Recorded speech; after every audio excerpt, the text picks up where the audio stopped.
Welcome back to Alamin TV. Ngayon ay aalamin natin kung paano mag-apply ng SSS Conso loan with condonation of penalty.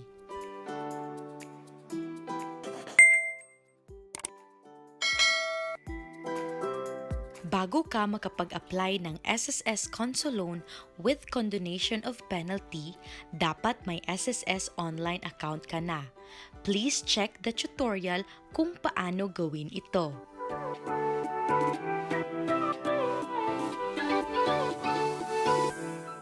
Handa ka na ba mag-apply ng SSS Conso loan with condonation of penalty? Simulan na natin. I-open ang iyong browser, pwede ang Google Chrome or Internet Explorer, at i-search ang website ng SSS, ang www.sss.gov.ph.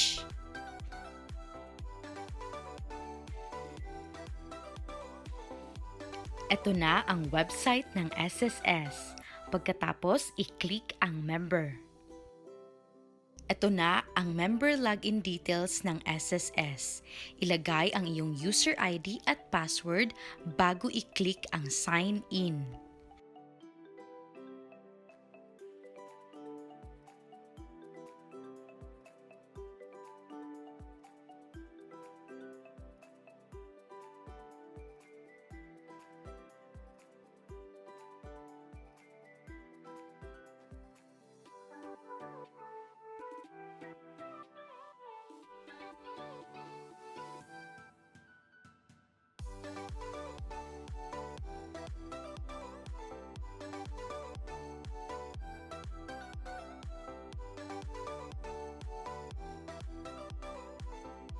Una, i-click ang e-services.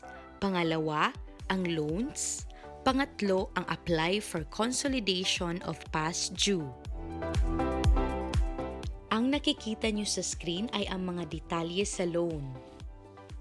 Loan type, kung anong klaseng loan ito sa kadahilan ng maraming klaseng loan ang SSS. May educational loan, may salary loan, may calamity loan at iba pa. Date granted kung kailan naaprubahan ang pag-apply ng salary loan.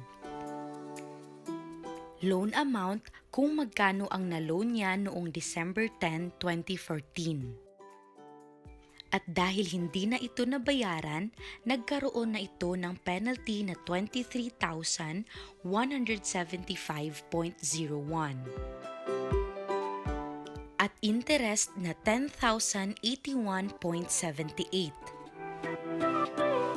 At naiwan na principal amount na 11,012.70.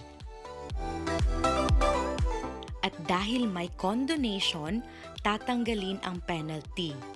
Ibig sabihin, hindi na po ito babayaran.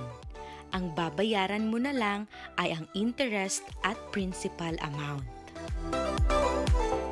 Kung makikita mo sa screen, ang kanyang consolidated loan o interest na 10,081.78 plus principal na 11,012.70, a total of 21,094.48 ay ito na lang po ang kanyang babayaran.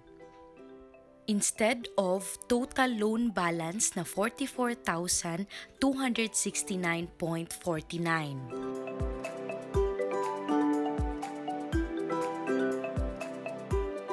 Paano babayaran ang consolidated loan? Tandaan na ang consolidated loan ay ang total ng principal amount at interest. Two terms ang pamimilian kung paano babayaran ang consolidated loan. Ito ang full payment o babayaran ng buo at installment kung babayaran ito ng monthly. Tandaan, kung ang iyong consolidated loan ay less than 5,000 ang amount, ito ay babayaran ng full payment o one-time payment only sa loob ng 30 calendar days. Basahin ang nasa screen para sa ibang detalye. Huwag kalimutan basahin ang terms and conditions at important reminders bago mag-apply ng SSS Conso loan.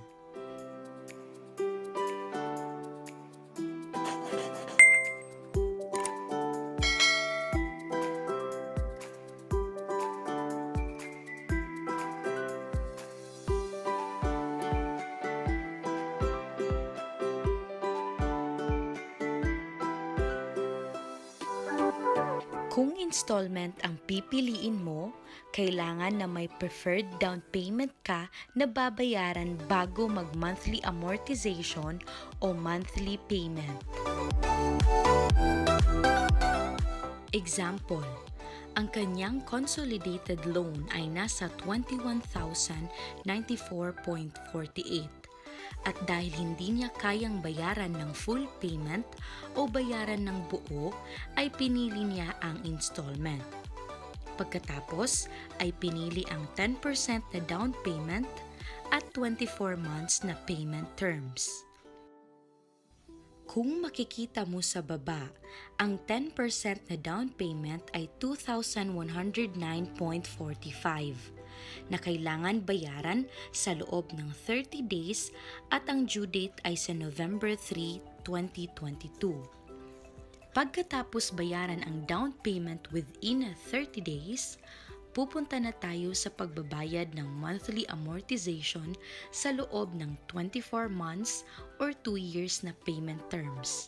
At ito ay 876.06 per month na magsisimula sa December 1, 2022 at magtatapos ng December 31, 2024. Pagkatapos ay i-click lang ang I agree to the loan program terms and conditions at i-click ang confirm pag okay na. Reminder, basahin ang terms and conditions. Pagkatapos ay i-click ang proceed. Pagkatapos i-click ang proceed, magpapakita ito ng disclosure statement. Mas maigi kung ito ay i-print o screenshot para hindi makalimutan ang mga due dates. Pagkatapos ay i-click ang submit. Congratulations! You have successfully submitted your SSS Conso loan. Para sa ibang tutorials, huwag kalimutan i-check ang Alamin TV YouTube channel.